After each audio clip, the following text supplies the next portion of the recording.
Misalnya nih gaji Umi lebih besar daripada Abi. Padahal posisinya harusnya kan yang al-qawam itu tuh Abi. Nah menurut Abi wajar nggak sih untuk seorang laki-laki yang minder gitu karena karir istrinya lebih bagus, pendidikannya lebih tinggi, dan gimana cara menyikapi rasa-rasa keminderan seperti itu? Kalau Abi sih ya alhamdulillah banget gitu ya kalau misalnya ternyata gajinya Umi lebih besar daripada Abi. Kan namanya rezeki itu sulit untuk, bukan kita yang mengatur ya. Betul. Artinya pada posisi seperti apa, meskipun kita hidup bersama, kemudian meskipun kemampuan kita juga sama, tetapi yang namanya rezeki itu kan beda-beda, ya beda-beda. Jadi yang perlu kita sikapi adalah bukan dari mindernya, justru yang pertama kita sikapi adalah alhamdulillah istriku gajinya besar gitu ya. Bukan menunjukkan bahwa kita seneng nanti beban sebagai suami itu berkurang, tidak. Beban itu tidak berkurang sama sekali dengan mau gaji istri sedikit, mau gaji istrinya lebih besar, atau mau istri nggak bergaji, kewajiban itu kan nggak akan hilang. Ya, kalau menerima kemudian ternyata pasangan kita, khususnya istri ya, kemudian gajinya besar, ya sikapi aja alhamdulillah. Itu artinya kita makin punya banyak reserve kan. Kita nggak tahu tuh nanti kebutuhan di keluarga kita itu, kebutuhan anak-anak seperti apa. Tentunya kalau kemudian kita gabungan tadi gajinya itu jadi sebuah tabungan, artinya lebih memudahkan untuk anak-anak. Betul. Dalam hal pendidikannya, mungkin digunakannya tidak pada saat itu, ketika kalian kuliah semuanya, dan itu akan dipakai semuanya. Dan lebih pikir ya itu ya sebuah keberkahan sih ya. Kalau misalnya kita punya istri yang kemudian gajinya lebih besar, ataupun mungkin tingkat pendidikannya lebih besar, lebih tinggi daripada suaminya, ya itu harus kita syukuri.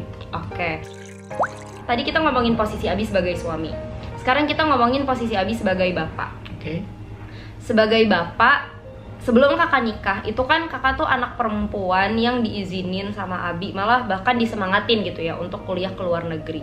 Kenapa Abi dengan mudah mempersilahkan kakak, ya udah sana kuliah aja di luar negeri, tinggal di negara orang sendirian gitu? Iya, karena kan dari kecil kita melihat bahwa semua anak-anak itu ya memiliki potensi itu seperti apa sih, gitu kan? Apalagi misalnya kakak, kita melihatnya kakak itu punya kemampuan yang lebih atau di atas rata-rata lah.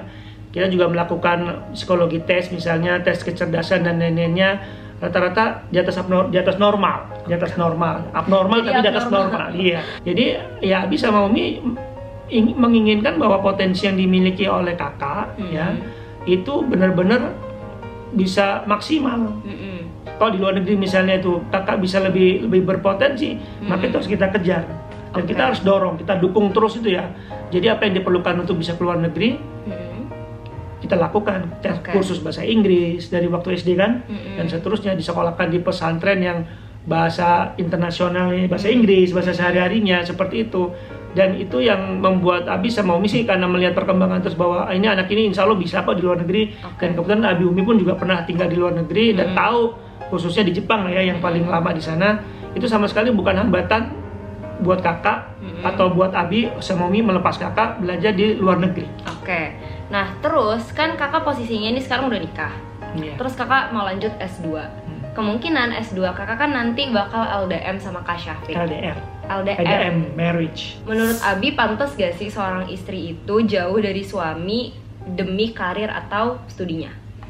Kembali lagi kan ke tujuannya, bahwa niatnya itu sebenarnya kita untuk apa, ya. Kalau misalnya kakak bisa membuat potensi kakak lebih besar, kemudian nanti outputnya atau outcome-nya itu bisa lebih banyak bermanfaat untuk umat manusia, dan itu bisa dicapai kalau kakak bisa misalnya keluar negeri gitu ya, di Amerika katakanlah seperti itu ya. Menurut Abi nggak ada masalah sih ya. Tapi lagi-lagi kalau sebagai orang tua, sebagai Abi mendukung, mensupport.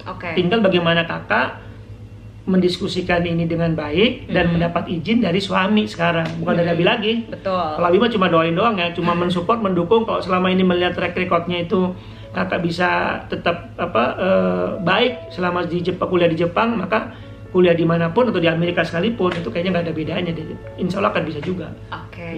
Nah sekarang gimana tanggapan Abi tentang para suami nih yang untuk mendukung studi istrinya akhirnya ninggalin pekerjaan mereka terus ikut ke Jepang lah, ke US lah, untuk jadi istrinya yang studi terus suaminya yang ngurusin anak di rumah? Why not? Ya kembali lagi bahwa keberhasilan salah satu di antara kita, suami atau istri, itu kan keberhasilan keluarga, keluarga yang bersama. Jadi kalau misalnya suami meninggalkan karirnya di Indonesia, ya why not? yang penting kan disepakatin di keluarga itu. Betul. Jadi misalnya harus dibicarakan bahwa kalau misalnya suaminya ikut juga bagaimana pandangan istrinya seperti itu. Dari sisi finansialnya harus dipikirkan. Dari sisi masa depan anak-anaknya harus dipikirkan. Kemudian dari keberhasilan sukses istrinya selama kuliah di sana harus dipikirkan. Betul. Semuanya itu kan ada plus minusnya ya. Betul. Plus minusnya itu nanti dilihat, dihitung mana yang lebih positif, berhenti bekerja untuk membantu istri bersama-sama membantu istri selama di luar negeri untuk kuliah atau tetap di Indonesia. Ya, yang terakhir tentunya ya sebagai seorang muslim ya, kalau Abi istiqoroh itu harus dijalankan mana yang terbaik agar nggak salah jalan lah seperti itu. Apa yang dipikirkan manusia kan belum tentu baik. Nah, akhirnya. Karena kita udah ngobrol lama, mungkin bakal kita tutup aja dengan pertanyaan terakhir yang sekalian juga kalau dari Abi ada pesan-pesan buat teman-teman semua bisa disampaikan ya Bia. Ya, oke. Pertanyaan terakhir adalah the point is gimana caranya menurut Abi baik suami maupun istri itu tuh at the end of the day bisa sama-sama mendukung apapun yang ingin dilakukan gitu oleh pasangannya, baik itu karir, baik itu pendidikan, baik itu untuk stay di rumah, untuk 100% fokus dengan anak-anak mereka, karena semua itu kan sama-sama mulia gitu ya. Yang selama ini mungkin umumnya orang itu kan ingin membangun cerita tentang kisah cinta ya, kisah cintanya dia dengan pasangannya. Yang sebenarnya ingin kita bangun itu adalah kisah perjalanan hidup.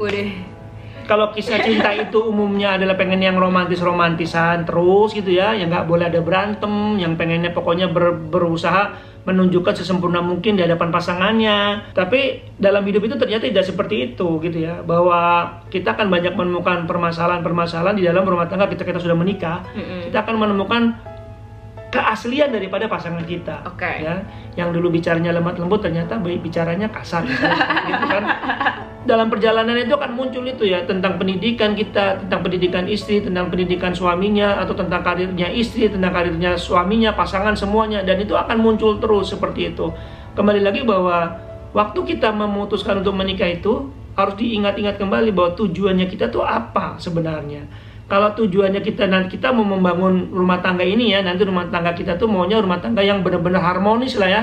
Yang kalau dalam konsepnya kita adalah pengen barokah. Barokah itu kan bahagia di dunia, bahagia di akhirat. Betul. Kan. Otomatis tujuan ini jangan sampai kemudian kita lupakan ketika kita menghadapi satu masalah. Apapun masalahnya ya. Ya, mau masalah tentang ketidaksetaraan karir, ketidaksetaraan pendidikan, seperti itu, atau kemudian kita ya yang ekonomi lah, yang dan lain-lain segala macam ya. Tapi diingat lagi bahwa tujuan kita itu adalah ingin membangun keluarga yang paling sederhana, tujuannya Abi singkat, yang barokah. Kalau ada masalah ya didiskusikan, dikomunikasikan. Terima kasih Abi udah berkunjung di channel hari ini. Buat temen-temen yang pengen ngobrol-ngobrol lagi lebih jauh sama Abi, bisa di Instagramnya apa namanya? Chandra Dermawan. Chandra Dermawan gak pakai H. Terima kasih. Dan kalau misalnya kalian pengen aku ngonten lagi sama Abi, langsung aja tulis di kolom komen di bawah. Sampai ketemu lagi di video selanjutnya. Assalamualaikum.